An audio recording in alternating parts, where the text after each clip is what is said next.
Nicolas François fait partie des membres fondateurs de la maison Bilkar Salmon. C'est grâce à lui que plus de 200 ans après sa fondation, notre maison est toujours familiale et indépendante.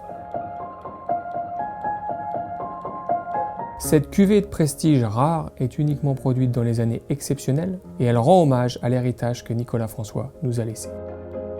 En 1818, Nicolas François Bilkar fonde la maison Bilkar Salmon avec son épouse Elisabeth et aussi le frère de son épouse Louis Salmon. Nicolas François Bilkar joue un rôle de pionnier en Champagne. La seconde fermentation est un processus qu'on maîtrise encore très mal. Donc le fait que Nicolas François Bilkar se lance comme ça dans la production de vins effervescents, c'est quand même quelque chose d'assez audacieux. Il part directement sur un marché qui est quand même très lointain, qui est quand même le marché russe. Finalement, ça va être un échec. Pour lui, l'expression des terroirs était très importante. Et c'est pour ça, certainement, qu'il a eu du mal. C'est-à-dire que sur le marché russe, on dosait jusqu'à 300 grammes de sucre. Cette expression des terroirs n'a pas fonctionné au départ. Mais il va rebondir. Il va devenir le fournisseur, notamment officiel, du prince Charles de Bavière.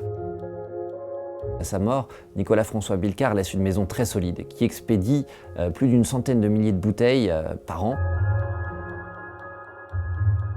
Nous avons conservé l'esprit de nos fondateurs, et spécifiquement de Nicolas François, c'est cette volonté de produire des vins d'exception et de s'assurer qu'ils soient dégustés sur les plus grandes tables à travers le monde.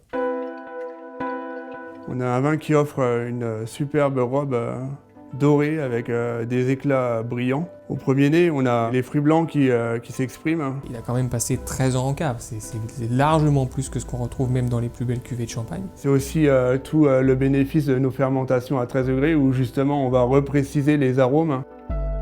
Ensuite, on a tout un ensemble de notes de pâtisserie complétées par de fines notes de zeste d'agrumes.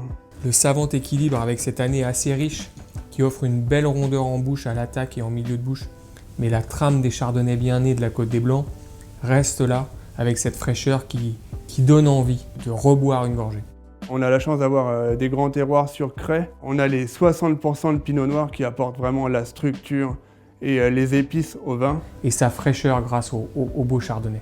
Ça ne me surprend pas tant que ça que ce vin-là a gagné le champagne du millénaire en millésimes 59 et 61.